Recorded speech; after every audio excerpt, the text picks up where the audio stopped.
The air in our dining room was thick with the smell of roasted herbs, and the low murmur of important conversations. Crystal glasses caught the light from the chandelier. I had spent 2 days on that meal. The coq au vin had simmered for hours, the vegetables were perfectly blanched. The dessert was a delicate chocolate torte that was almost too pretty to eat. It was a labor of love, a way to support his big night. One of his senior partners, a woman named Carol, took a bite of the chicken, and her eyes widened. "This is incredible, Mark. You'll have to give me the name of your caterer." I leased it under an LLC with a name that meant nothing to him. My best friend Maya was my only confidant. We became partners in crime. Evenings and weekends were spent there painting walls, sanding floors, while Mark thought I was at yoga or book club. The physical work was a relief. Every stroke of the paintbrush was a silent rebuttal. Making them accessible to people who didn't grow up with these flavors, it was about respect. I wouldn't diminish the heat, but I could explain it. I wouldn't skip the funky fermented ingredients, but I could present them in a way that welcomed curiosity instead of fear. The menu would be an education, not an apology. The day we opened, I was terrified. The decor was warm, filled with textiles and art from my country. The air hummed with the smells that had once been called smelly in my kitchen. Those first few weeks were quiet then. A few curious couples wandered in then. A few more. I'd watch their faces from the kitchen window. The initial hesitation, then the surprise, then the genuine pleasure. They'd call the server over to ask questions. "What is this herb? How do you get the chicken so tender?" They weren't just eating, they were experiencing. They got it. The restaurant became a haven for homesick students from my region, and then for adventurous foodies who had read a tiny blurb in a local paper. We developed a loyal following, a community gathered around these shared flavors. Then came the viral moment. A food blogger, someone with hundreds of thousands of followers, came in on a whim. She posted a video not just of the food, but of the story. She filmed me explaining a dish, her camera lingering on the vibrant colors of the plate. She talked about the complexity of the flavors, the history. In every bite, the video exploded suddenly. My phone wouldn't stop ringing. There were lines around the block. We were featured in magazines, on food websites. The narrative wasn't just great new restaurant, it was a hidden gem, serving some of the most authentic and soulful cuisine in the city. My culture, the very thing my husband had dismissed as too ethnic, was now a celebrated destination. My husband heard about it, of course. He came home one night buzzing with excitement. "You have to hear about this place," he said. "Everyone at the office is obsessed. It's some new viral restaurant, supposed to be incredible. We have to go. I'll try to get us a reservation. It's supposed to be impossible." He was so animated, so proud to be in the know. He had no idea. I just nodded and said that sounded nice. The irony was so thick you could cut it with a knife. The night we went, the place was packed. The energy was incredibly, a loud, happy hum of conversation and clinking plates. He was visibly impressed, but also nervous. He looked at the menu, and I saw that old skepticism flicker across his face. "Wow, this is specific," he whispered. "Are you sure y'all find something you like?" He was still trying to protect his idea of me, the woman who needed bland, simple food. I just smiled and said it'd be fine. We ordered the tasting menu. When the first course came, a salad I had perfected using my aunt's recipe. He picked at it cautiously. Then he took a real bite. I watched his face. I saw the confusion first, then a dawning appreciation. He took another bite, slower this time, really tasting it. "This is amazing," he said almost to himself. "The textures, the balance, it's incredible." Course after course arrived. Each time, his hesitation melted away a little more. He was leaning forward, engaging with the food, asking the server detailed questions about the ingredients. He was enjoying it, truly, genuinely enjoying the very flavors he had spent years politely rejecting in our own kitchen. He was having a culinary awakening, and I was the anonymous witness. The vindication was a quiet, steady drumbeat in my chest. Then came the moment. The hostess, a young woman from my hometown, whom I'd hired specifically for her warmth, spotted me. She came rushing over, beaming. "Chef," she exclaimed, giving me a small bow of respect, "we didn't know you were dining tonight. Is everything to your liking?" The word hung in the air between us. "Chef." My husband froze his fork halfway to his mouth. He looked at the hostess. He looked at the plate of food in front of him. The food he had just proclaimed as a revelation. He looked at me, and I saw the. Then came the recipes. I had been collecting them for years, scribbling ideas.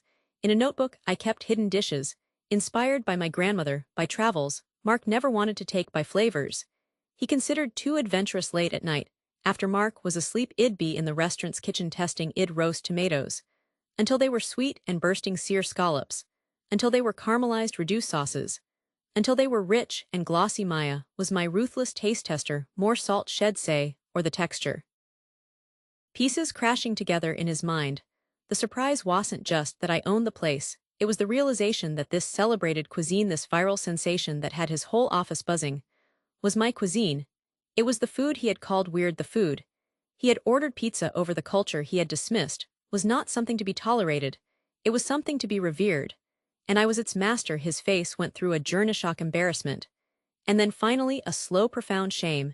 It wasn't a victory of spite, it was a lesson in taste, in respect, in seeing me and my heritage clearly for the first time. He didn't say anything, he just looked at me.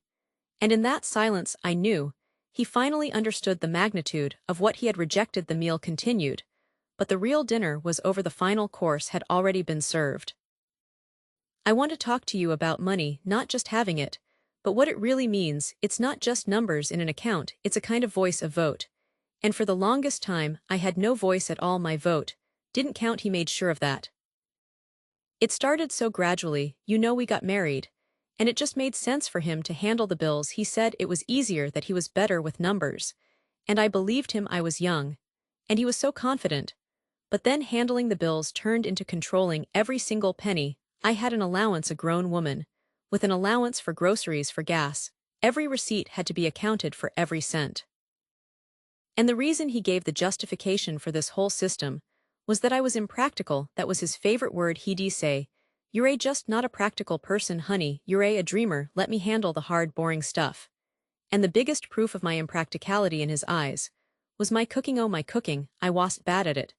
I just didn't follow recipes the way his mother did. I liked to experiment, a little of this, a pinch of that. He hated that. He wanted predictability, meat, potato, vegetable, every plate the same.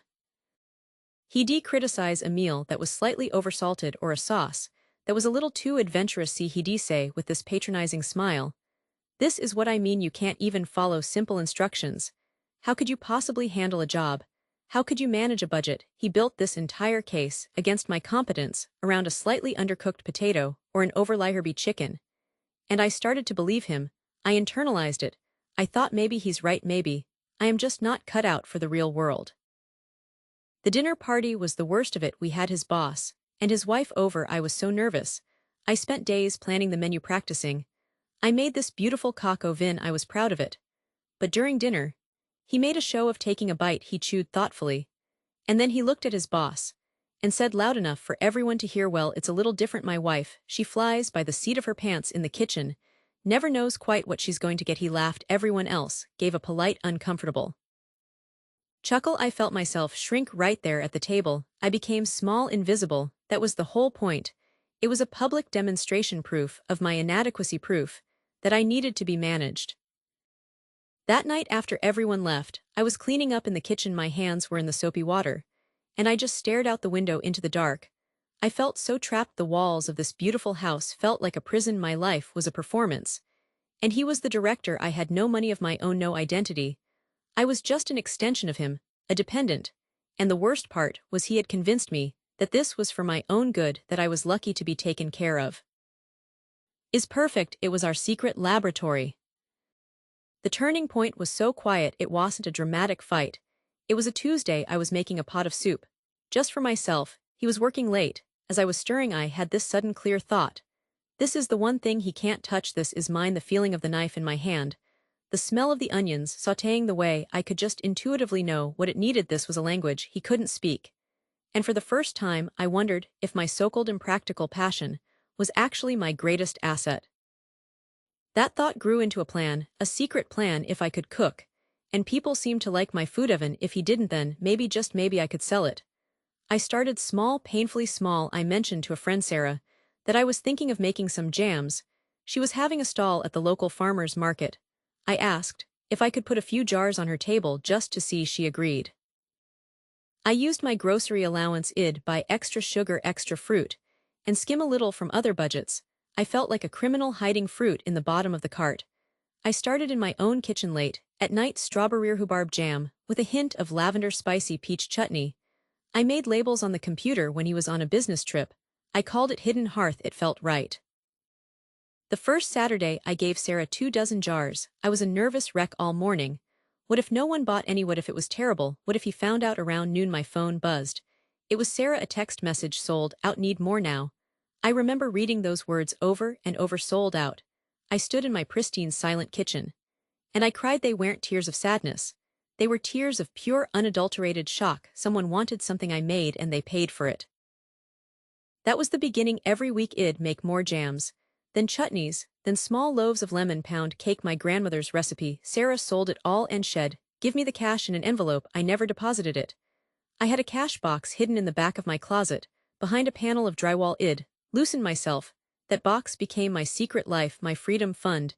I'd count it late at night, my hands smelling of sugar and citrus. It wasn't much, but it was mine. This went on for almost 2 years, 2 years of double life, the perfect impractical wife, by day the hidden entrepreneur. By night the cash box grew heavier. I started reading books about business, real practical things. Accounting for dummies, marketing on a shoestring budget. I was teaching myself the very skills he said I could never grasp. The idea for the restaurant didn't come all at once. It started as a fantasy. But the fantasy had numbers attached. I did the math. I calculated the cost of a food truck. Then a small storefront. My secret savings were substantial. But not enough. I needed a loan. The risk was terrifying. If I got a loan and the business failed, it'd be buried in debt. He would find out. It would be the ultimate proof of my foolishness. But the alternative of staying in that silent, controlled life was even more terrifying. So I went to the bank. I wore a suit I'd bought with my farmer's market money. I brought my spreadsheets. I showed them the consistent sales from the market, my projections, my business plan. My hands were shaking, but my voice was steady. I was asking for a chance, not a handout, and they said yes. Signing those papers was the most frightening and exhilarating moment of my life. I was all in. I found a tiny, neglected storefront on a side street. It needed everything. I did a lot of the work myself, painting late into the night, telling him I was at a book club or helping a friend. I hired a couple of people I could trust. We opened quietly, no big announcement, just an open sign in the window. I called it the Hearth, no longer hidden. I hired a small staff, a sous chef, 2 servers. I made them swear secrecy to them. I was just Chef Sarah, a woman starting a business. There was no husband in the picture. We worked in a bubble of focused energy. The mantra wasn't about revenge. Not really, it was about excellence. Let the food speak for itself. I'd tell the team every plate that left the kitchen had to be perfect. That was the only goal. I treated it like a business from day one. Because it was my life. I watched every cost. I negotiated with suppliers. I tracked inventory like a hawk. I didn't just cook, I managed. And people came first. It was a trickle, then a steady stream. The reviews were good. But I was more obsessed with the profit and loss statement, seeing the red turn to black. And then the black numbers get bigger each month. That was my real reward. The day I walked into a different bank alone and opened a business checking account in the name of the Hearth LLC and deposited the revenue from my own work, I sat in the car afterward. And I sobbed. It was an act of creation. I had created something out of nothing but an idea and a refusal to disappear. The restaurant became a success, a real documented 6-figure success. It was written up in the local paper's business section, from home kitchen to culinary hotspot. I kept the paper hidden, but the knowledge was like a steel rod in my spine. The confrontation happened on a Sunday evening. He was going over our household accounts, something he did with a kind of solemn gravity. He looked up, his brow furrowed. We need to talk about cutting back. He said, things are getting tight. We might need to rethink some of your spending. I remember feeling so calm, a deep, profound calm. I said, okay, let's talk about it. I went to my desk, to the locked drawer, where I now kept my business papers. I pulled out the financial statements for the last quarter, the profit and loss, the bank statements. I laid them on the table in front of him. He frowned. What's this? This, I said, my voice, perfectly even, is my restaurant, the Hearth. These are its financials. The confusion on his face was absolute. Then it shifted to disbelief. He scanned the papers, his eyes darting across the numbers. He saw the revenue, he saw the net profit, he saw the business account balance. His face lost all its color. This wasn't about the food, he wasn't tasting a sauce, he was reading a balance sheet, a language he understood perfectly. The shock wasn't about me being a good cook, It was about the complete and total collapse of his reality, the narrative he had built and maintained for over a decade. That I was incompetent, impractical, dependent, shattered. Right there, on the dining room table, the control he had, which was entirely based on that narrative, evaporated. I wasn't asking for an allowance, I was showing him I had my own significant income. He looked from the papers to me, and his eyes were just empty blank. The power in the room had shifted. It was a physical thing. It was no longer his money supporting us, it was our money. And soon it would just be my money supporting me. We opened quietly with no grand opening party, just a sign on the door and a listing online. We called it The Secret Ingredient. The name felt right, it was my secret. But it was also the unnameable thing that makes food more than just fuel, heart, maybe soul. He finally said, "I don't understand a restaurant when how?" And I just looked at him. There was no anger left in me, just a quiet, solid certainty. I learned, I said. I learned how to be practical. My success was measured in more than just money or good reviews. It was measured in the quiet that fell over me when I walked into my restaurant each morning. It was measured in the confidence of knowing I had built this. I could manage a team. I could balance the books. I could create something that fed people, both their bodies and their spirits. The balance sheet didn't lie. But more importantly, neither did I. Not anymore. The greatest profit wasn't the money in the bank. It was the self-respect I had earned, and that was an asset no one could ever take away from me. The kitchen was always our sanctuary, wasn't it? That little galley kitchen in our first apartment with the chipped countertops and the stove that only had 3 working burners. That's where it all started. I remember the first time I made you my grandmother's bolognese. You took one bite, and your eyes just closed. You didn't say anything for a full minute. And then you looked at me with this pure, unguarded wonder. You said it was the best thing you had ever tasted. And that's what started it all. A few weeks later, you confessed something to me. You said you loved my cooking so much it made you selfish. You were afraid that if other people knew, if we started having dinner parties or friends over all the time, that this special thing would become common, that we'd lose our quiet evenings, just the two of us with a good meal, and no one else to entertain. You said it with such a sweet, guilty smile. It was an admission of love, really a possessive, maybe a little silly, but deeply loving impulse. So we came up with our little game, our charade. You would pretend to be a harsh critic. You'd play up this character of the long-suffering husband who had to endure his wife's experiments in the kitchen. It was our inside joke. You'd take a bite of a perfectly seared scallop and say with a completely straight face, "Well, it's edible, I suppose." And I'd play along, swatting you with a tea towel, pretending to be offended. Then we'd both collapse into laughter. It was our secret language, a protection racket of love just for us.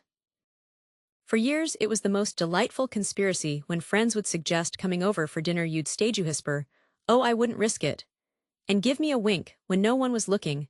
We built this entire fictional world where I was a hopeless cook, and you were the patient saint who tolerated it. It felt romantic in a strange way, like we had this fortress built around our private life. The first week was slow, a few curious walk-ins, but then the reviews started. A local food blogger wrote that the braised short rib was a life-changing experience. A newspaper critic came in anonymously and gave us a glowing write-up calling the food unforgettable and deeply soulful. Reservations, which had been a trickle, became a flood. We were booked solid for weeks. But then my dreams started to change. Cooking for you was a joy. But it wasn't enough anymore. I started reading cookbooks, not just for our meals, but for technique. I'd watch documentaries about chefs, about the alchemy of a busy kitchen. A desire began to grow in me, a real deep hunger to cook for more than just one person, to feel the energy of a dining room full of people, enjoying food, that I had created. The dream of a restaurant, my own place, started to take root.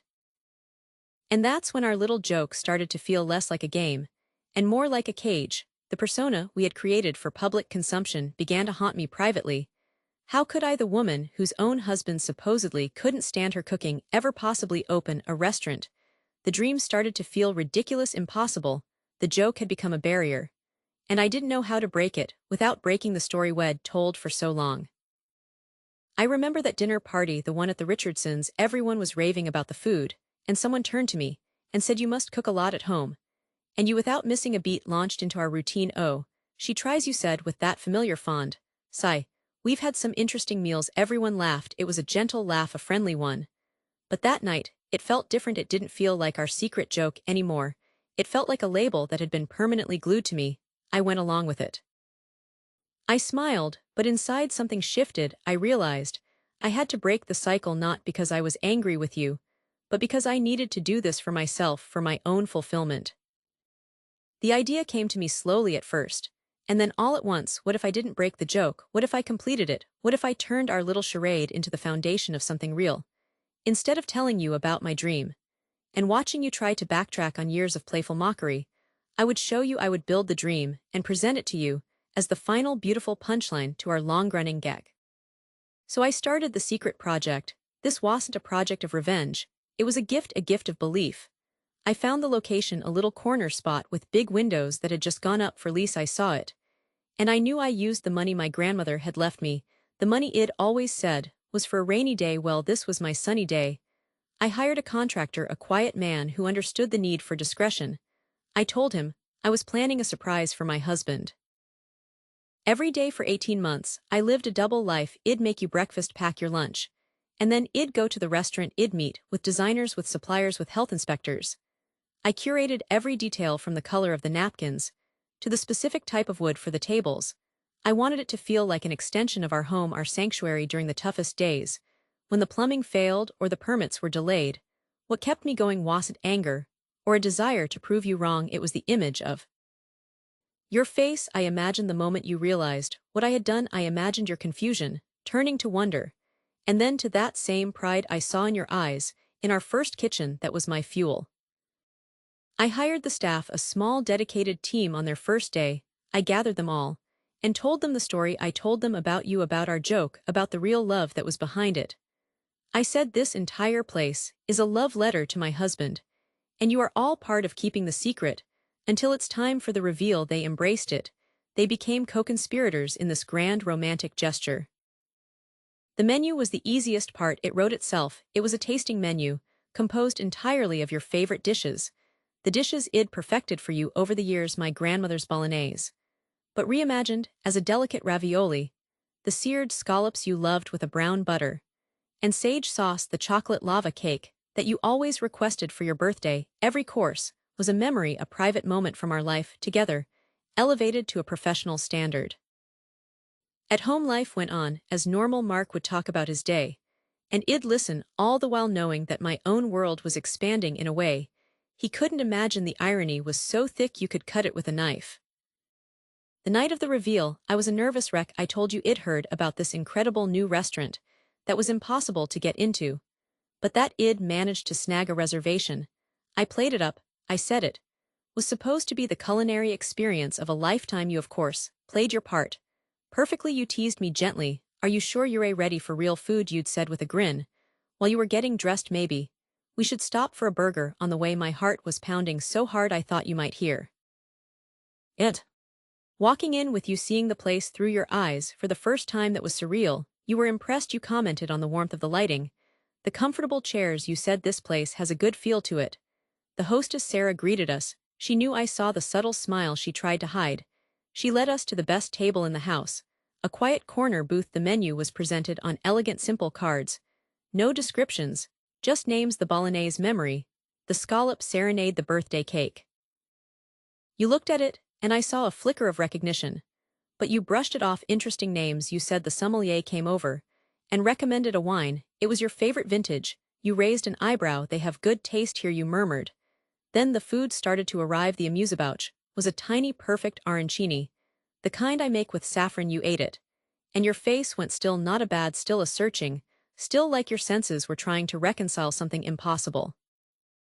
Course after course came out. Each one was a masterpiece, and each one was undeniably, intimately familiar. You'd take a bite, and I'd see the confusion deepen. You were enjoying the food immensely, I could tell, but you were also trying to solve a puzzle. This is incredible, you kept saying, but your voice had a question in it. It's strange, the flavors remind me of, but that can't be. By the time the main course arrived, the bolognese ravioli, you were quiet. You ate it slowly, thoughtfully. You looked around the room at the other diners, at the staff, who seemed to be glancing our way just a little too often. You looked at me, really looked at me, and I saw the moment the pieces clicked into place. Your eyes widened, your fork hovered in midair. That's when I stood up. I think you thought I was going to the restroom, but I walked towards the kitchen door. I turned and looked at you, and I gave you a small nervous smile. Then I pushed the door open and walked into the heart of the kitchen. I could feel your eyes on my back. I picked up a clean chef's jacket that was hanging by the door, the one with my name embroidered on the breast pocket. I put it on, tying the strings slowly, deliberately. When I turned around, the entire kitchen staff was smiling. I walked back out into the dining room.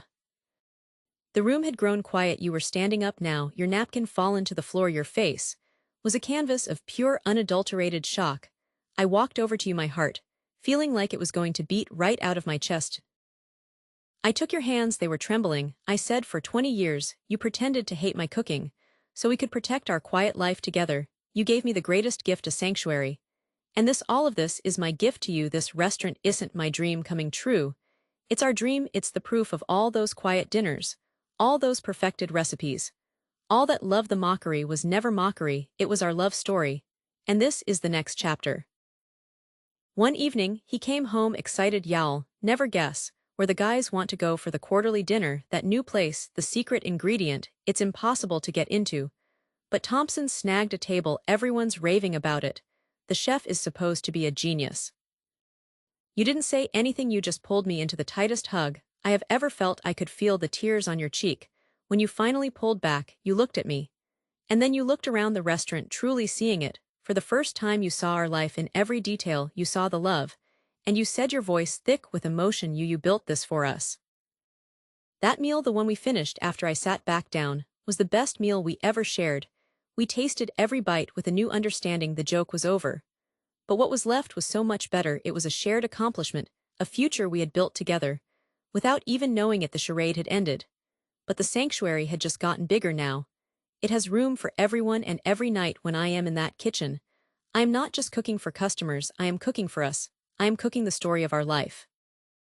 The air in our apartment was always thick with good smells. When we had people over that night, was no different. Id spent 2 days on the meal trying a new recipe, something ambitious. The table was crowded with plates, wine glasses, laughter. It felt warm, successful. I felt proud. And then during a lull in the conversation, my husband Mark leaned back in his chair. He was holding his wine glass by the stem, swirling it. He had that look, the one he gets when he's about to be the center of attention. He grinned at our friends. You know, you're all very brave.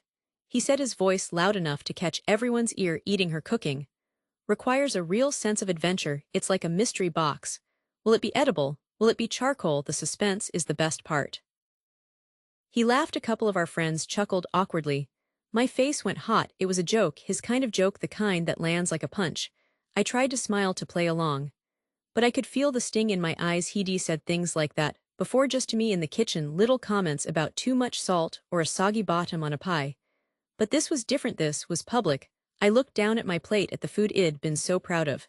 And suddenly, it just looked pathetic. I didn't know someone was filming. I found out later, a friend of a friend. Probably thinking it was a funny moment to capture. The clip was short, just 10 seconds. Him making the joke, the awkward laughter. And a shot of me, my smile, faltering, my eyes dropping. Someone posted it, just threw it out into the world, with a caption like, husband absolutely roasts his wife's cooking at a dinner party, lol. It started small, a few likes, a few shares. Then it caught some algorithm's attention. It blew up. Husband roasts wife's cooking skills. Became a meme. People were using the audio, dubbing over it with their own terrible cooking photos. They made reaction videos. They analyzed my expressions, zooming in on my face. They called me the sad wife, or the cooking disaster. The comments were a flood. Some people were laughing, saying my husband was a legend. Others were furious at him, calling him a jerk.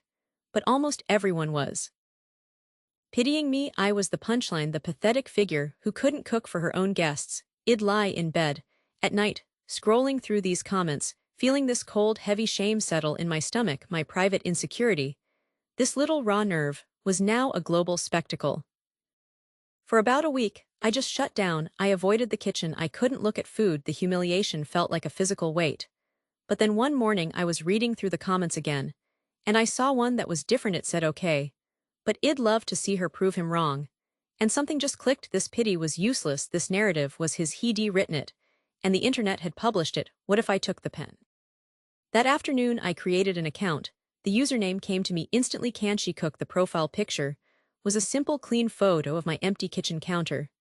The first video was the hardest to make. I set up my phone on a tripod. I didn't put on any makeup. I just looked straight into the camera. I held up my phone with the viral clip playing on a loop. "So you've all seen this," I said, my voice surprisingly steady. "My husband says I can't cook, let's find out." I was folding laundry. I didn't look up. "That's nice, honey." That was the beginning of the clapback campaign. I decided to document everything, the whole journey, no filters, no pretending. The second video was me attempting to make a simple omelet. It stuck to the pan. It was a brown, rubbery mess. I held it up to the camera. "Exhibit A," I said. "We start from the bottom." The comments on that video were different. They were supportive. People were giving me tips: lower heat, more butter. They were invested. I leaned into it. I treated it like a project. I started with the basics: how to chop an onion without crying, how to mince garlic properly. I filmed my failures in glorious high definition. The cake that sank in the middle, the pasta sauce that was so acidic it made us wince. I'd show the failure, and then I'd research, practice, and show the successful version. I learned how to make a perfect risotto. I tackled sourdough bread. I deboned a whole chicken. My following grew not out of pity anymore, but out of genuine interest. People were rooting for me. They were on this journey with me. The narrative completely flipped. I wasn't the victim, I was the underdog. Mark was aware of the account. He thought it was cute, a fun little hobby. He'd even make occasional appearances, tasting something and giving a thumbs up. He still didn't get it.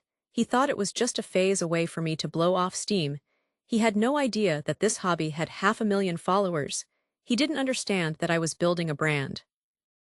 Because about 6 months in, I started teasing something bigger.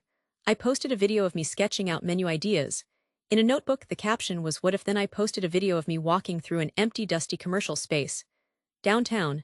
I didn't say anything, just panned the camera slowly across the room. The comments went wild. "Is this a restaurant? OMG, YOURE. Opening a restaurant." The hype started to build organically. This wasn't just about proving my husband wrong anymore. It was about building something that was entirely mine. I shared every step: the agonizing process of getting a business loan, the meetings with contractors, choosing the plates, the cutlery, the lighting. I hired a small staff, and I introduced them to my followers. I designed the menu based on the dishes that had been the biggest hits on my channel: the viral veggie lasagna, the clapback carbonara. The narrative was the brand. It was a restaurant built on proof of transformation. The week leading up to the opening was a frenzy online. I did a live QA. I posted a video tour of the finished space. It was beautiful, sleek, and warm at the same time. I'd named it simply The Proof. The reservation system crashed within an hour of going live. It was entirely booked for the first 3 months. My online community had become my first customers. Opening night, I was a bundle of nerves. The kitchen was a well-oiled machine. My staff was ready. I was at the pass, checking every plate. And then the doors opened, and they came not just anonymous customers, but faces I recognized from my comments section, people who had been there since the burnt omelet. They introduced themselves, they hugged me, they said they felt like they were part of this story. The restaurant was full, buzzing with an energy I'd never felt before. I'd arranged for a friend to live stream the first hour of service on my account. I wanted everyone who couldn't be there to feel a part of it. Mark was there, of course. He'd put on a suit. He was smiling, shaking hands, playing the proud husband. But I could see the confusion on his face, the slow dawning realization, as he saw the crowd, the professional operation, the sheer scale of it. This wasn't a hobby. This was a real business, a successful one. "Yeah, Thompson said the duck confit is the best thing he's ever eaten. He's a man of simple tastes." So that's saying something. He was genuinely enthusiastic, praising a talent, my talent, that he had mocked for a decade. He described the dishes to me, the very ones I had created, with a kind of reverence. I just nodded, a private, quiet smile on my face. About halfway through the evening, I saw him standing by the bar, just watching the room. The live stream camera was nearby. I walked over to him. The noise of the restaurant was a happy roar. I put a hand on his arm. He looked at me, and his expression was a mix of pride and utter bewilderment. I can't believe this," he said, his voice barely audible over the din. "You did all this because of a stupid joke I made." I looked around the packed dining room at the people enjoying food that I had created, food that I had learned to make perfect. I looked back at him. "No," I said, and I made sure my voice was clear for him and for anyone watching. "I did all this because of me." In that moment, the story came full circle, the clip, the humiliation, the pity, it all felt like a lifetime ago. It wasn't the anger that fueled me. It was the decision to seize control. The very thing he intended to shrink me with became the engine. That joke, that public roast, was the spark. But I was the one who built the fire. And now I was serving a 5-course meal from it. The shame had been composted, it had broken down, and fertilized this entire new life. And as I stood there in my own restaurant, surrounded by the proof of my own work, I knew the most satisfying flavor of all wasn't on any menu. It was the taste of the last laugh. My grandmother's recipe book never lived on a shelf, it lived on the counter next to the stove. Its cover stained with drops of gravy and splatters of cake batter, the spine was cracked, the pages soft as cloth. Her handwriting was a familiar map, a looping script that spoke of a different time, a pinch of this shed written, a handful of that. There were no precise temperatures, just a moderate oven, no exact timers. Just, until it sings. To read it was to hear her voice, to feel her standing right beside you, guiding your hand. Cooking from that book was never just cooking, it was a ritual. It was the scent of yeast rising in a warm spot on the radiator. Just like she did, it was the feel of dough under my knuckles, the rhythm of it. A prayer. Every simmering pot of soup was a memory of her kitchen, steamy and alive, the radio always playing a faint tune from the other room. The taste of her beef stew wasn't just beef and carrots and potatoes, it was the taste of safety. It was the taste of being 8 years old wrapped in a blanket. Her table watching snow fall outside the window while she hummed. It was love made tangible. It was our history passed down through generations, and it was the most precious thing I owned. My husband David never understood that. To him, food was about innovation, about technique. It was about deconstruction, and foams and ingredients you had to source from some remote mountain village. He'd come home from a fancy restaurant thrilled about some dish that looked more like a sculpture than a meal. He'd describe it in terms of mouthfeel and flavor profiles. And I'd listen, I really would.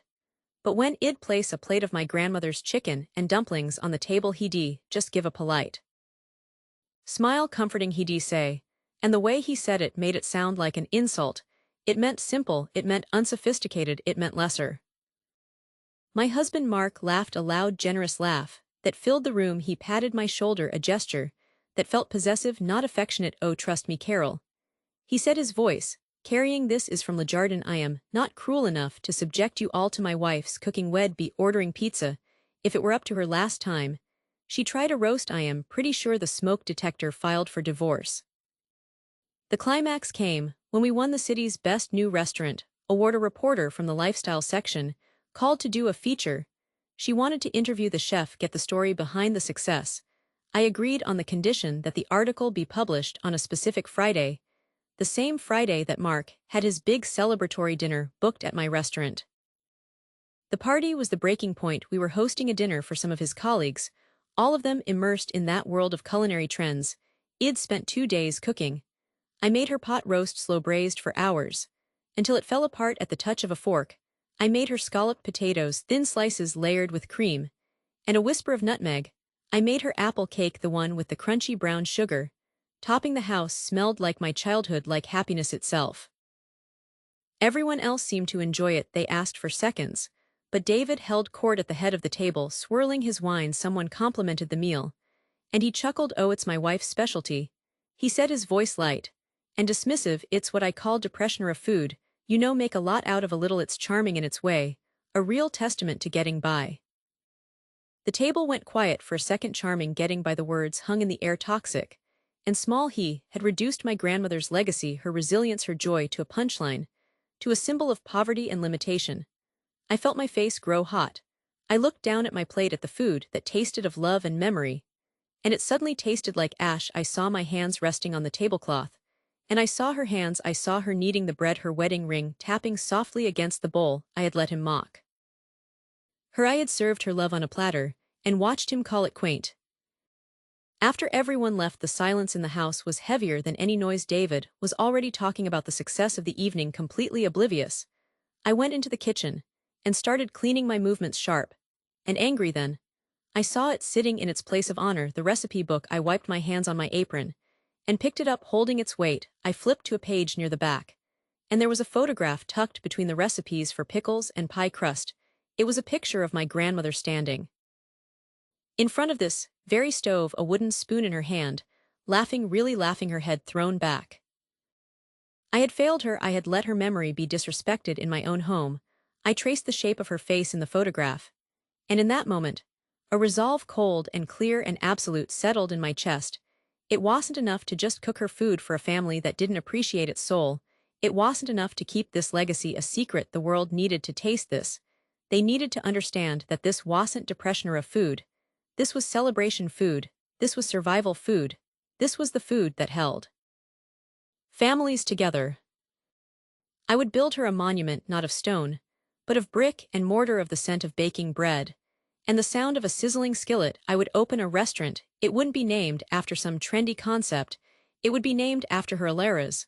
The sign would read just that simple, like her cooking true. The vision was instantly complete in my mind. It wouldn't be a loud, dramatic place. It would be cozy with warm lighting and wooden tables that had been sanded smooth. By time the walls wouldn't be bare, they would be a gallery of our family. That photo of her by the stove would be the first thing you saw when you walked in. There would be pictures of my great-grandparents on their farm, of family picnics, of my mother as a little girl licking a cake mixer. The menus wouldn't just be lists of dishes, they would have little. The night arrived, the place was buzzing, every table full. I was in the kitchen, a calm settling over me. This was it, the food was going out perfectly. The sea bass was flaking, the wines were paired, the service was seamless. Then I saw them, Mark leading his group to the best table in the house. He was smiling, the proud host. He didn't see me. Stories: Alara's beef stew, the recipe that warmed 5 generations of winters. This would be more than a business, it was a mission. Every plate that left the kitchen would carry a story of family, of resilience, of a love that was patient and kind, and knew how to nourish not just the body but the spirit. It took a year of exhausting work, of pouring every bit of savings and every ounce of my soul into this dream. There were setbacks, of course, permits, construction, delays, moments of pure panic. But through it all, that recipe book was my compass. When I felt doubt, I would make a batch of her biscuits. The familiar process, the smell that filled the space would ground me. This was for her. The night before we opened, I sat alone in the finished dining room. I looked at her picture on the wall. The place was perfect. It felt like her. It felt like home. The restaurant didn't become an overnight sensation in the foodie magazines. It became something better. It became a local treasure, a secret. People whispered about, you have to go to Alara's, they'd say. It's not like anywhere else. People came for the food. Yes, the fried chicken that was brined in buttermilk, just like she did, the tomato soup that tasted like a sun-ripened garden. But they came back for the feeling. They told me it felt like walking into their own grandmother's house. They would point to the photos and ask about them, and I would tell the stories. I told them about how she learned to make that soup during the war when ingredients were scarce, and how she made it taste abundant anyway. I saw connections happen at those tables, a young couple on a date, leaning in close, sharing a slice of the apple cake, an elderly man who ate the pot roast, and had tears in his eyes, saying it tasted exactly like his mother's. A family, celebrating a birthday, the children eating every last bite of the macaroni and cheese. They weren't just customers, they were guests in my grandmother's home, and I was merely the keeper of the flame. Months went by, the restaurant was full. Every night I was in the kitchen up to my elbows in flour, in my element. It was a busy Friday night. Every table occupied with that happy conversational hum. My head chef tapped me on the shoulder. Table 6. He said quietly, you might want to take a look. I wiped my hands and peered through the small window in the kitchen door, and there he was, David, sitting alone at a small table in the corner. He was looking at the menu, but his shoulders were slumped. He looked out of place in his sharp suit amid the warm rustic decor. He had heard the buzz, I suppose. Curiosity, or maybe something else, had finally brought him here.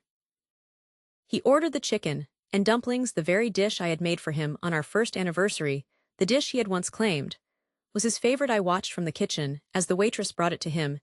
He looked at the bowl for a long moment, the steam rising gently.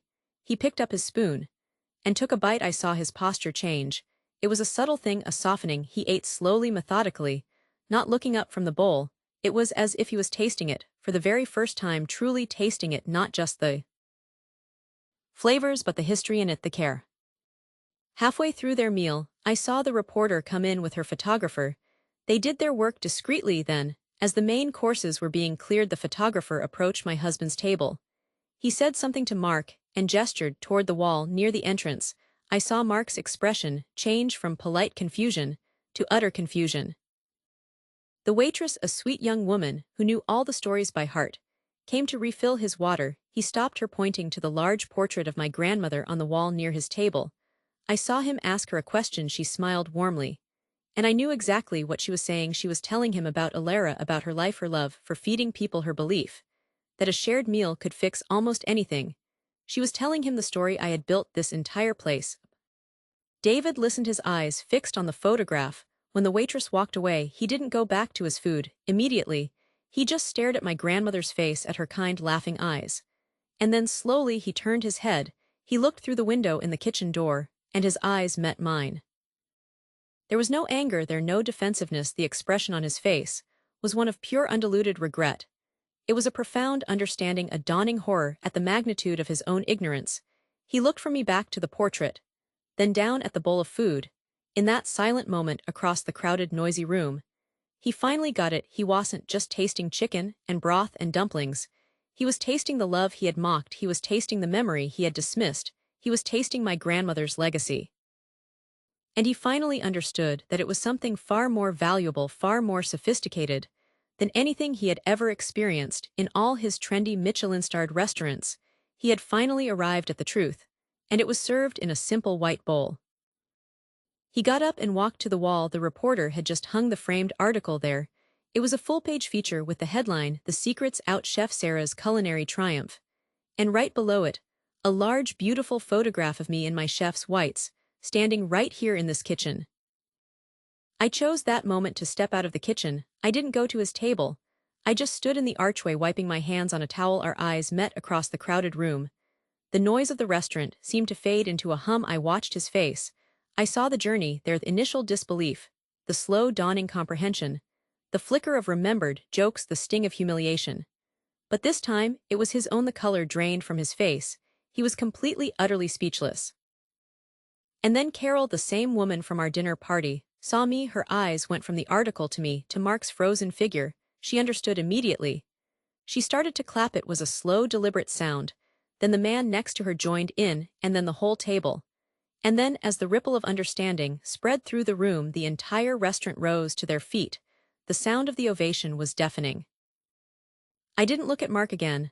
I just gave a small, humble bow, my eyes sweeping over the happy, satisfied faces of the people who had just eaten my food, the food that spoke for itself. It had said everything I needed it to say. The truth was in the taste. And finally, everyone knew it. The kitchen always felt like his domain. I'd hover in the doorway, watching him move with this easy confidence, a pinch of salt, a splash of wine, everything so effortless. And my attempts, well, they were genuine disasters. I remember one time early on, I tried to make a simple tomato sauce. I was so proud of it. I brought him a spoonful. He took a taste. And his face did this little twitch, a quick, almost imperceptible wince, before the smile snapped back into place. "It's enthusiastic, honey," he said. Little chuckle, maybe a bit too much enthusiasm with the oregano. He pat my shoulder, take the wooden spoon from my hand, and gently steer me away from the stove. "Here, let me just finish this up. You've done the hard part." That was the pattern, the gentle teasing, the helpful suggestions. He started taking over most of the cooking, saying he enjoyed it, that it relaxed him after work. Then he began buying pre-made meals for me to heat up, just to make things easier on you. He'd present them with a flourish. "Look, no fuss, no mess." And I'd eat this perfectly fine, bland corporate food, while he'd be across the table. And the message, though never spoken aloud, became crystal clear. I was incompetent in the kitchen, a liability it was. The table erupted in polite, uncomfortable laughter. I felt the heat rush to my cheeks. I saw the glances, quick and pitying, darting from me to him and back. I looked down at my plate, my own perfectly cooked food, suddenly tasting like ash. My smile felt like it was carved from wood. I just kept nodding, playing the part of the good-humored wife. Easier for everyone if I just stayed out of it. And I internalized it completely. I started believing it was just a fact of my existence, like being bad at math or having poor sense of direction. I was the woman who couldn't cook. I'd avoid kitchen-related tasks at parties. If someone asked me to bring a dish, I'd buy a pre-made salad from the grocery store. I built my identity around this absence of skill. It was safer that way. There was no risk of failure if I never tried. The final straw was a dinner party we hosted for his colleagues. I was in charge of the appetizer, something simple, just a cheese plate. But I wanted to make it nice. So I decided to warm some bread. I put the baguette in the oven and got distracted talking to one of the guests. The smell of smoke hit us all at once. It burned it to a blackened crisp. My husband rushed in, waving a towel, laughing it off for the guests. Classic Sarah, he announced, opening the windows. We never know what she's going to create in here. Everyone laughed, a warm, inclusive sound. But I felt my face burn hotter than the oven in that moment. The private joke became my public identity. I was the kitchen disaster, the comic relief. I stood there smiling, weakly, dying inside. That night, after everyone left, I couldn't sleep. I lay there staring at the ceiling, the humiliation like a physical weight on my chest. And then something in me just shifted. It wasn't anger. Not really. It was a quiet, stubborn determination. A voice in my head, one I hadn't heard in years, whispered, "What if you could?" I decided to learn, but I had to do it in secret. The pressure of his watchful eye, his helpful corrections, was too much. I couldn't risk another failure under that gaze. I found a professional culinary night class at a community college. A few towns over, I enrolled under my maiden name. It felt like becoming a spy in my own life. Those first few weeks were brutal. I'd come home from my day job, exhausted, then drive to the class. The kitchen there was a stark, sterile place of stainless steel and constant heat. My first attempts were no better than my efforts at home. I overwhipped cream until it turned to butter. I let a roux burn because I was too nervous to stop stirring. My hands would shake during knife skills, terrified of cutting myself. I'd leave class smelling of smoke and failure, my back aching, driving home in the dark to slip in bed beside my sleeping husband. The exhaustion was bone deep, a constant companion. But then I met Chef Alistair.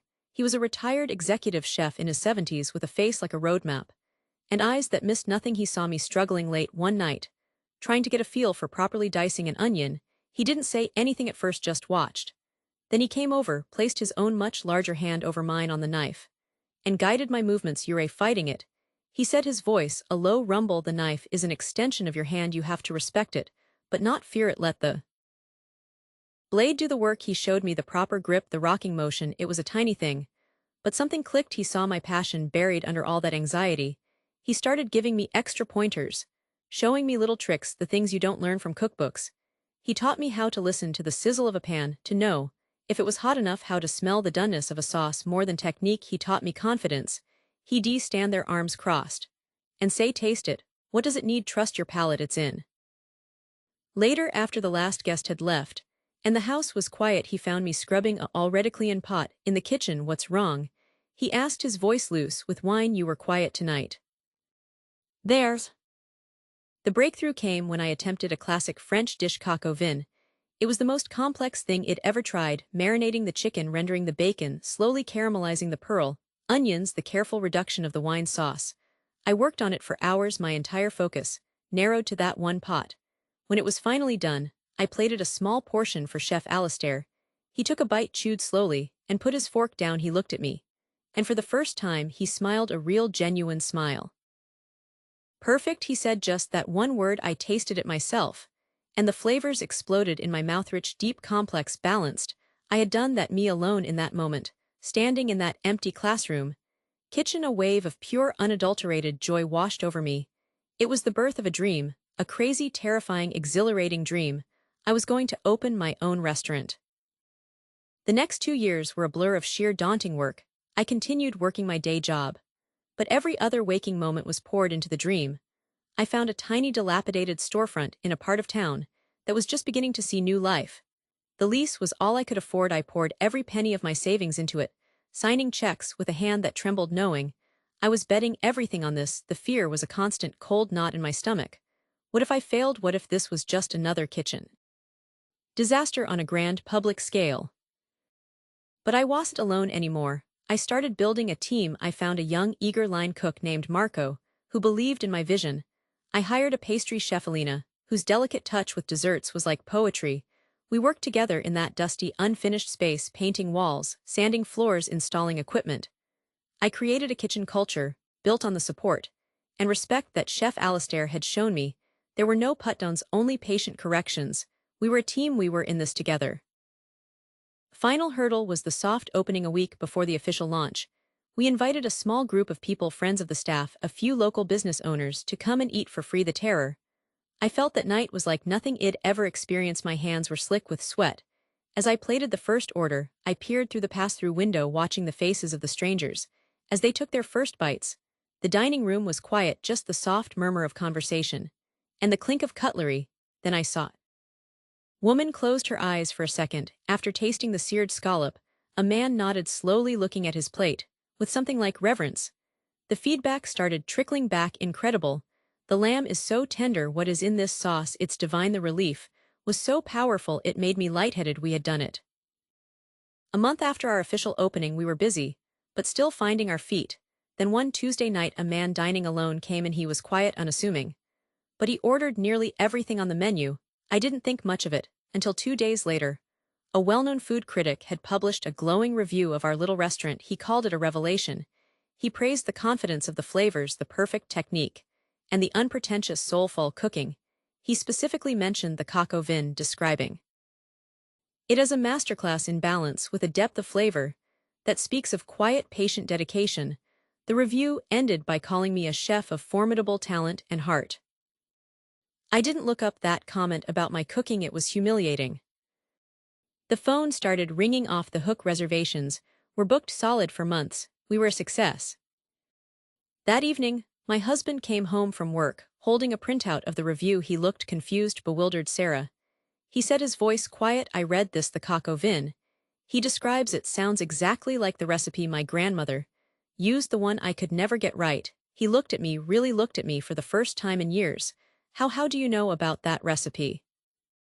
I took a deep breath. This was the moment I had both dreaded and secretly longed, for I sat him down at our kitchen table, the same table where I'd eaten so many pre-made meals, and I told him everything, not with anger, not with a desire for revenge, but with a calm, steady pride. I told him about the night classes, the secret education, the burned sauces, and dough failures, Chef Alistair, the terrifying gamble of the restaurant, my amazing team. I showed him my hands, now calloused and marked with small burns, not as wounds, but as badges of honor. His face went through a journey of its own: shock, disbelief, a flicker of hurt, and then finally a dawning, profound respect. He didn't apologize, he didn't need to. The truth of my journey, laid bare before him, was its own testament. The focus wasn't on his doubt anymore, it was on what I had built. In spite of it, I had taken his label of kitchen disaster, and in the shadows, with patience and relentless effort, transformed it into chef boss. And in that quiet confession, I finally felt the last vestiges of that old anxiety dissolve, replaced by the solid, unshakable knowledge of my own strength. The dream was no longer just a dream, it was my life. I had built it myself, brick by brick, and the foundation was finally completely my own. The music was loud, the lights were bright and kind of blinding, and all around me people were laughing. You know, that sound at a party, the hum of a dozen conversations, the clink of glasses. It all just felt like an illusion, a disguise. And I was right in the middle of it, playing my part, smiling, nodding, saying the right things, performing the role of the good parent. I saw her across the room, my daughter. She looked radiant, but distant, like she was on the other side of a glass wall. Her laughter seemed a little forced, and every time I tried to catch her eye, she'd look away. But for 1 second, just a moment, our eyes met across the dance floor. It was a fragile thing, a silent question hanging between us. I didn't have an answer for it. And then it happened. It was a small thing. I said something casual, thoughtless. I saw her expression change, the polite mask just fell away, and what was left was raw and honest. Right there in the middle of all that noise and celebration, her voice started to tremble, but it was firm. Her eyes were glassy with tears she was refusing to shed. And she said it, the words cut through the party chaos like a knife, "You're just a cowardly fool." He sighed, the sound heavy with exasperation. It was a joke, Sarah. You're being too sensitive. Everyone knows you're not exactly a natural in the kitchen. It's just not your thing. No shame in that. He said it like he was stating a simple, undeniable fact, like the sky is blue. And in that moment, the defense I'd been building for years just crumbled. There was no point arguing, he would never see it. And the craziest part, the crowd kept laughing, the music kept playing, but the lights, they didn't feel festive anymore. They felt harsh, like they were exposing me, not illuminating the room. After she said it, everything just stopped. The sounds around me became muffled, like I was underwater, the colors all blurred together. All I could hear was my own heartbeat pounding in my ears. My first instinct was to fight back, to defend myself, to explain it all away. But that impulse was just drowned by a tidal wave of shame. And a terrible dawning realization. My mind flashed back to all the moments I let slip, by the conversations I avoided, the difficult choices I sidestepped, the slow, quiet erosion of her trust in me. My hands started to tremble, my throat tightened. I just wanted to disappear into the noise. And I understood with a cruel, intimate clarity that her anger, it was just a reflection, a mirror of a pain I had caused, and then ignored for years. She turned and walked away, and the space she left behind was so silent, so empty, that not even the music could fill it. I just stood there, frozen, a statue of regret under a glittering disco ball, and in that stillness, I finally understood the cowardice wasn't just about the things I didn't do, it was about my refusal to face love honestly, to be brave enough for the hard, messy truth. Living with a self-proclaimed food critic is an experience, let me tell you, and I don't mean a professional one, I mean the husband edition. For years our kitchen was his personal comedy stage, and my cooking was the opening act. He loved to roast, it was always playful, of course. He'd take a bite of my lasagna, his eyes would go wide with mock horror, and he'd clutch his throat, making this dramatic gagging sound, call the paramedics, he'd gasp, collapsing onto the table, tell them it was the oregano, it was always the oregano. He thought it was the height of hilarity. He had this whole routine. He'd pretend to dial his phone. Hello, poison control. Yeah, I've got a code red situation, a slightly oversalted bechamel. The victim is me, and he'd wink at me like I was in on the joke. The thing is, his own culinary expertise began and ended with grilled cheese. And I'm talking about the kind where the bread is charred black on the outside, and the cheese is still a cold, solid block in the middle. But in his mind, he was a gourmet savant, a misunderstood genius, trapped in a world of my culinary mediocrity. I didn't say another word, I just kept scrubbing. But something had shifted. The hurt, the deep familiar ache of being diminished, began to cool and harden into something else, something solid. The real kicker was the dinner party we hosted for his colleagues. Id spent 2 days preparing everything from scratch. Canapés, a beautiful roast, these delicate profiteroles for dessert. He swanned around accepting compliments on the food, never once mentioning Id made it. Then for dessert, he brings out this perfect flaky apple pie. Everyone oohs and ahs. Oh, this old thing, he says, waving a dismissive hand, just a little recipe. I whipped up. I saw the telltale logo on the bottom of the pie tin peeking out from under the crust. It was from the fancy bakery 3 towns over. He'd bought it that morning and transferred it to one of my dishes. He took full, unabashed credit. And I just stood there smiling, holding a tray of my homemade profiteroles that were suddenly looking very humble. That was the night something snapped in me. But it wasn't anger, not really. It was this crystal clear, brilliant idea. I wasn't going to have a fight. I wasn't going to try and prove myself in my own kitchen. That was his arena. I was going to build my own arena. And I was going to lure him right into the center of it. The plan formed instantly. And it was beautiful in its mischief. Operation Secret Sauce was a go. The first step was the identity. I needed a name, something elegant, mysterious, with a little flair. I settled on Chef Antonella. It sounded like someone who wore crisp whites and knew the difference between a julienne and a brunoise. I created a whole backstory for her in my head. A quiet genius, shunning the spotlight, focused purely on the art of the dish. The irony was so thick you could cut it with a knife. Then came the logistics of the double life. I found a commercial kitchen space for rent by the hour, a place where aspiring caterers and bakers could work. I told my husband Id. Joined a new yoga class. A very intense one that met 3 evenings a week. It's for my core, Id say, patting my stomach. He barely looked up from his phone. Good for you, honey, maybe it'll improve your knife skills. The lies were shockingly easy. Id say I was at a book club discussing some dense novel, when I was really elbow deep. Demi-glace reducing veal stock for hours. The funniest part was the near misses. One time he was looking for a pen in my purse and pulled out a receipt for a commercial-grade immersion blender.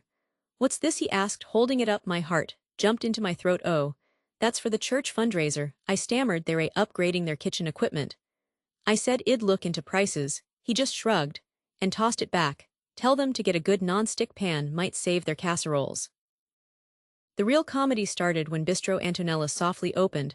I kept it small, word of mouth. And of course, who was one of the first people to discover it? My husband. He came home one night bursting with excitement. You will not believe the place, Mark. told me about it's this tiny unassuming spot. But the food is transcendent, he pronounced it, with such reverence. The chef Antonella, she's an artist, a poet of reduction sauces. I had to bite the inside of my cheek so hard I tasted blood. He became the restaurant's biggest evangelist. He'd bring home takeout containers, carefully arranging the food on our good plates. Taste this, he'd command, handing me a forkful of my own coq au vin. See how the wine has balanced the tenderness of the poultry. This is how it's supposed to be done. I'd take a bite, nodding thoughtfully. It's good, I'd say. It's better than good, he'd exclaim. It's genius, you should really pay attention. You could learn a thing or two. The irony was so delicious I could have served it as a dessert. Special. He started giving me cooking tips based on the dishes from my restaurant. Antonella uses a pinch of smoked paprika in her braised short ribs. It adds depth. You should try that sometime. I'd just smile and say, "Ill, make a note of that, dear." The best part was when he'd take me to the restaurant. Walking in there with him, seeing the place through his eyes, was a surreal experience. He'd hold the door for me like a gentleman. Now just watch how they plate the food here. It's all about the presentation. The staff who. That night, lying awake next to his sleeping form, I didn't cry. I planned the memory of his laugh, the sight of those pitying faces. They weren't a wound anymore, they were fuel. I wasn't going to argue. I wasn't going to try to prove myself in my own kitchen on his turf. I would build my own. We're all in on the joke, we're absolute professionals. But I could see the twinkle in the head server's eye when my husband would call her over. "Please tell chef that the balance of acidity in the vinaigrette tonight was perfection, simply perfection." She'd nod gravely. "I will pass that along, sir, shall be so pleased." And then she'd catch my eye for a split second as she walked away, and I'd see her shoulders shake with silent laughter. This went on for months, my secret life as a celebrated chef, his oblivious fandom. Our anniversary was approaching, and he came to me with a grand plan for our anniversary. He said, "I've booked the best table at Antonella's. I've arranged a special tasting menu with the chef herself. We're finally going to meet the genius behind the food." I pretended to be thrilled. "Oh, wow, that sounds amazing." Inside, I was cackling. The grand finale was set. The night arrived. He was giddy like a kid on Christmas morning. He put on his best suit. He spent 10 minutes choosing a tie. "I want to make a good impression on Antonella," he said seriously. "She's an artist, you have to show respect." The entire drive to the restaurant he talked about nothing else. His theories about her culinary influences, his favorite dishes, his profound appreciation for her technique. I just smiled and nodded, my stomach fluttering with a mix of nerves and pure unadulterated glee. We were seated at the best table in the house. The staff treated him with a kind of solemn respect they usually reserved for visiting dignitaries. The meal was flawless, course after course of food. He praised to the heavens. Finally, after the dessert plates were cleared, the head server approached. "Chef Antonella would like to present the final petit fours herself," she said. My husband's eyes lit up. This is it, we're going to meet her. The kitchen doors swung open, and there I was, not in my yoga clothes, not in my comfortable homewear. I was in a spotless, crisp chef's jacket, my name, well, her name embroidered on the breast. I was holding a small plate. On it was a single perfectly seared scallop, on a bed of lemon risotto. It was the very dish he had mocked mercilessly 6 months ago, the one that had supposedly tasted like a seaside souvenir shop. I walked towards our table. I watched the confusion dawn on his face. It was a slow process. First a flicker of recognition, then disbelief, then a complete and total system shutdown. His mouth was slightly agape. He looked from me to the plate, to my jacket, and back to my face. The entire restaurant had gone quiet. Everyone was in on it, all the other diners, the staff, they were all watching. I placed the plate down in front of him with a quiet clink. I looked him right in his utterly bewildered eyes. I didn't smirk, I didn't gloat, I just gave him a warm, professional smile. "Order up," I said, my voice calm and clear for my biggest critic. The silence lasted for a second longer, and then the entire restaurant erupted, not in laughter at first, but in applause, a rolling, thunderous wave of applause that shook the glasses on the table. They were applauding the food, sure, but they were applauding the prank, the sheer, beautiful, comedic perfection of it. He just sat there staring at me. The shock began to melt away, replaced by a dawning, awestruck understanding, and then a slow, sheepish, incredibly genuine smile spread across his face. He shook his head, looking down at the scallop, then back up at me. He started to laugh, a real deep, heartfelt laugh. He laughed until tears streamed down his face. And in that moment, I knew the roast sessions were over, the secret was out. And from that day forward, He never ever criticized my cooking again, in fact he does all. I remembered the small inheritance from my aunt sitting in a savings account meant for a rainy day. This was a drought. I started researching commercial properties online during my lunch breaks. I found a tiny narrow space downtown that used to be a florist. It had a faint smell of old soil and dried petals. But I could see it, the small open kitchen, the 10 tables, the simple elegant decor. The dishes. The first time I made him a proper meal from my home, it was a dish my mother taught me. It was all about balance, the sour notes from the tamarind, the slow burn of the chilies, the freshness of the herbs. It was a story on a plate, a story of my childhood of humid evenings. And a loud, happy family crowded around a table. I set it down in front of him with so much hope. He took one bite, chewed thoughtfully, and then took a long drink of water. He said it was interesting. That was the first word. Interesting? Then came the others over the weeks and months. A bit too much going on. Aren't these spices a little aggressive? It's just so foreign. He'd smile, this tight little smile, and say, maybe next time, could you try something simpler like a roast chicken and potatoes? His idea of good food was beige. It was plain grilled chicken, steamed vegetables, with no seasoning, mashed potatoes from a box. It was safe, it was quiet. He called it proper food. He started buying cookbooks for me, books with pictures of casseroles and meatloaves. He'd leave them on the counter, a not so subtle suggestion that my way of cooking, the way my grandmothers had cooked for generations, was somehow incorrect. The kitchen, which had always been my sanctuary, started to feel like a battleground. Every meal was a negotiation. A dilution: use less garlic, skip the fish sauce, maybe just a little salt and pepper instead of that spice blend. The worst of it was the dinner party we were having, his colleagues over, people he was trying to impress. I spent 2 days preparing. I made delicate rice noodle salads, caramelized pork belly, a broth that had simmered for hours, until it was clear and fragrant. The table was beautiful. He came into the kitchen an hour before the guests arrived, looked at the spread, and his face just fell. He said, "Honey, this is all a bit much, don't you think? It's very ethnic." I am not sure. Mark and Sarah are adventurous eaters. Before I could even respond, he was on the phone ordering pizzas. When his friends arrived, he laughed it off, gesturing to my food and saying I warned her no one would be brave enough for this stuff. Better stick with the classics. I stood there smiling, while my heritage was presented as a joke, a failed experiment. I felt like a ghost in my own home, the smell of pizza boxes overshadowing the delicate aromas of my family's recipes was a small, specific kind of death. After that night, something in me fractured, but it wasn't a breaking, it was a hardening. The hurt didn't make me smaller, it made me determined. I stopped trying to water down my food for him. I started cooking for myself on weekends. When he was out playing golf, I'd call my mother long distance, my phone propped on the counter, and have her talk me through the recipes I'd only half remembered. I tracked down ingredients in specialty markets across the city, the smell of lemongrass and galangal filling the apartment, reclaiming the space. This wasn't just cooking anymore, it was an act of defiance. It was archaeology. With every chop of the knife and every stir of the pot, I was digging up pieces of myself that I had let him bury. The idea didn't come as a lightning bolt, it was more like a slow sunrise. If my own home wasn't a place where my food belonged, then I would create a home for it, a restaurant, not a fusion place, not a trendy spot with a water-red menu to appease a bland palate. A restaurant that was a love letter to my grandmother, a place that was unapologetically, authentically, proudly itself. The biggest challenge wasn't the funding or the long hours, it was the balance. How do I stay true to the soul of these dishes while